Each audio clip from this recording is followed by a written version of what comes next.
হিন্দু বিবাহ নিবন্ধন এবং বাবার সম্পত্তিতে হিন্দু নারীদের উত্তরাধিকারের যে দাবি সেই দাবিটা জানিয়েছে বাংলাদেশ হিন্দু আইন সংস্কার পরিষদ। শুক্রবার সকালে সুপ্রিম কোর্ট মিলনায়তনে এই সংগঠনটির প্রথম দ্বিবার্ষিক সম্মেলন হয় এবং তখন তারা এই দাবি জানান। আলোচকরা বলেন, হিন্দু বিবাহ রেজিস্ট্রি না হওয়ার কারণে এখন অসংখ্য সমস্যার মুখে পড়ছে হিন্দু নারীরা। ঈশ্বরচন্দ্র বিদ্যাসাগরের পথ ধরে হিন্দু সমাজে এবং আইন সংস্কার জরুরি হয়ে পড়েছে বলে জানান তারা। এড়িয়ে সনাতন ধর্মের অনুসারীদের মধ্যে বিভাজন দূর করা এবং জাতপাতের বিভেদ থেকে বেরিয়ে এসে একযোগে কাজ করা জরুরি বলে জানান তিনি।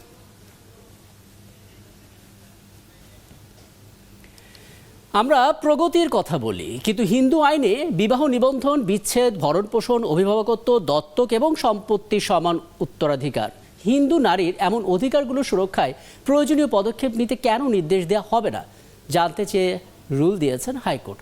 হিন্দু অধিকার আইন নিয়ে এর আগেও বিভিন্ন সময় কথাবার্তা হয়েছে। বিষয়গুলোকে সামনে এনে হিন্দু আইন সংস্কার পরিষদ নিজেরাই বলছে এই আইন মানবাধিকার লঙ্ঘন। বাকিটা বুঝে নিতে চাই। আমাদের সঙ্গে আছেন ব্যারিস্টার নিজুম মজুমদার। কথা বলি চলুন। জনাব নিজুম মজুমদার, আপনাকে আমন্ত্রণ জানাচ্ছি এবং ধন্যবাদ জানাচ্ছি আপনি আমাদেরকে সময়টা দিয়েছেন। আমরা আসলে বিষয়টি নিয়ে আলাপ করার আগে ছোট করে একটা আলাপ করে নিতে চাই। আমরা পাঠ্য বইয়ের পাতা থেকে চলচ্চিত্র পর্যন্ত, ছোটবেলা থেকে এই বড়বেলা পর্যন্ত আমরা সবখানেই ঈশ্বরচন্দ্র বিদ্যাসাগরের সামাজিক আন্দোলনের বিষয়বস্তু দেখেছি যে সারা জীবন তিনি আসলে বিধবা বিবাহ নিয়ে কাজ করেছেন। কিন্তু এখন আমরা হিন্দু আইনে দেখতে পাচ্ছি সেখানে বিধবা বিবাহের অস্তিত্বই নেই। মানে হিন্দু আইনে কেন আসলে ঈশ্বরচন্দ্র বিদ্যাসাগর অনুপস্থিত? মানে এই ধ্যান ধারণা নিয়ে আইনটা টিকে আছে কিভাবে, কি বলবেন? অনেক ধন্যবাদ। আপনারা জানেন যে হিন্দু আইনের এই পুরো প্রক্রিয়াটা আসলে এটাকে বলা হয় ডকট্রিন অফ স্পিরিচুয়াল বিলিফ বলা হয় আসলে। জি। যে আপনার হিন্দু আইনের পুরো ব্যাপারটা হচ্ছে যে তাদের যে ধর্মীয় যে ভাবনাগুলো, ধর্মীয় যে প্রথাগুলো, সেই প্রথা অনুযায়ী মূলত আসলে এটা পরিচালিত হয়। এটা একটা জটিল হিসাব নিকাশ। এখানে আমি যদি একটু বলি তাহলে এটা জানা যাবে যে আসলে নানান ভাগে এই এই সম্পত্তিগুলো ভাগ হয়। হ্যাঁ, এই স্পিরিচুয়ালি যেটা বলা হয়, যেমন আপনার বেসিক ব্যাপার যেটা হচ্ছে যে হিন্দু আইনের ক্ষেত্রে সেটা হচ্ছে যে একজন নারী তিনি তার যে স্বামীর সম্পত্তি বা বাবার সম্পত্তি সেখানে কোনো ধরনের তিনি ভাগ পান না। এবং একই সাথে আরেকটা ইন্টারেস্টিং বলবো, আমি তো বলবো ভয়াবহ, সেটা হচ্ছে তিনি ডিভোর্সও দিতে পারেন না আসলে। হ্যাঁ, বাংলাদেশের ক্ষেত্রে তো এটা কেন পারেন না সেটা সম্পূর্ণ ধর্মীয় প্রথা। এখন মুশকিলের যেটা হচ্ছে যে আমি সবসময় যে কথাটা বলি আসলে সেটা হচ্ছে যে বাংলাদেশ আসলে তো কোনো ধর্মীয় সিস্টেমে চলে না। না, আপনার যে কোনো ধর্মের কথাই বলেন, বাংলাদেশ আসলে কোনো ধর্মীয় রীতি বা ধর্মীয় যেই বিশ্বাসগুলো আছে সেটার অধীনে নির্ভর করে আসলে বাংলাদেশের সংবিধানটা গঠিত হয়নি। ফলে এটা একটা দীর্ঘদিনের একটা প্রশ্ন আমাদের কাছে এমন ছিল যে যেহেতু বাংলাদেশের গণপ্রজাতন্ত্রী সংবিধানে আপনার একদম প্রিয়াম্বলে যেটা বলা আছে, ইনফ্যাক্ট আমাদের যে স্বাধীনতার ঘোষণাপত্র, যে আমাদের সামাজিক সুবিচার, মর্যাদা, সাম্য, এই ব্যাপারগুলো বলা আছে, এটার সাথে আমি উইথ ডিউ রেসপেক্ট যে কোনো ধর্মের প্রতি আমি খুবই শ্রদ্ধা রেখে বলতে চাই যে ধর্মীয় এই বিশ্বাসের সাথে আমাদের সংবিধান কমপ্লিটলি কন্ট্রাডিক্টরি। আপনি আমাদের সংবিধানের সমান অধিকারের কথা বলা হয়েছে এবং ইনফ্যাক্ট আমাদের 19-এ যদি আপনি যান সেখানে দেখবেন যে নারীদের প্রতি অনেকটা এমফাসিসও করা হয়েছে নারীদেরকে আরো সমান অধিকার দেওয়ার জন্য। মানে যেখানে সবার জন্য সমান অধিকার কথাটা বলার পরও নারীর জন্য আলাদা করে একটা প্রভিশনই আমাদের সংবিধান রেখে দিয়েছে।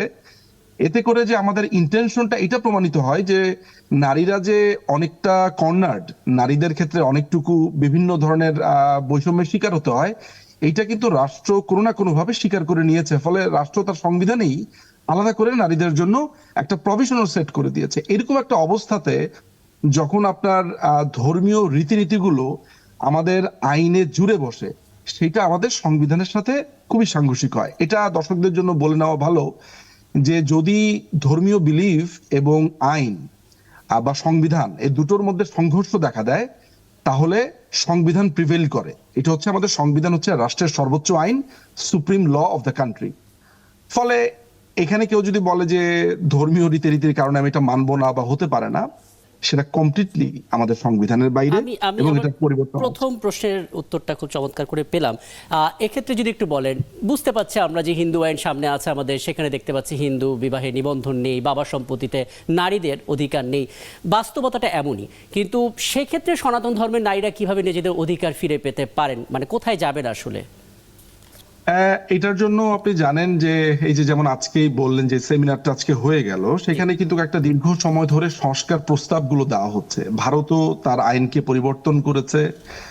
ইনফ্যাক্ট আমাদের দেশেও নানানভাবে, আমাদের দেশে আমাদের যেমন আমাদের মুসলিম ধর্মে যেটা আছে, আপনার মুসলিম ধর্মের ক্ষেত্রে নানা এই ধরনের সমস্যা যখন অ্যারাইজ হয় তখন কিন্তু ফতোয়া বোর্ডও আছে। বিভিন্ন ধর্মীয় কান্ট্রিগুলোতে যারা শরিয়া আইনে চলে তাদের ফতোয়া বোর্ড আছে।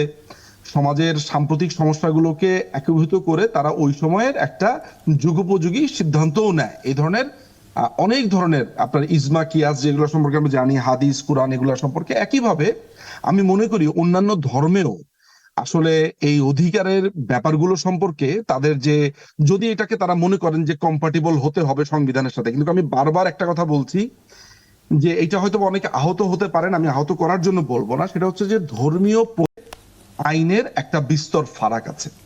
এই বাস্তবতাটা মেনে নিতে হবে। এখন আপনার প্রশ্নটা হচ্ছে যে নারীরা কিভাবে এটার সাথে আসলে কোপ আপ করবে। এইটার সাথে কোপ আপ করার সবচেয়ে বড় স্টেপ যেটা নেওয়া দরকার, বাংলাদেশ সরকার সেটা নিয়েছে।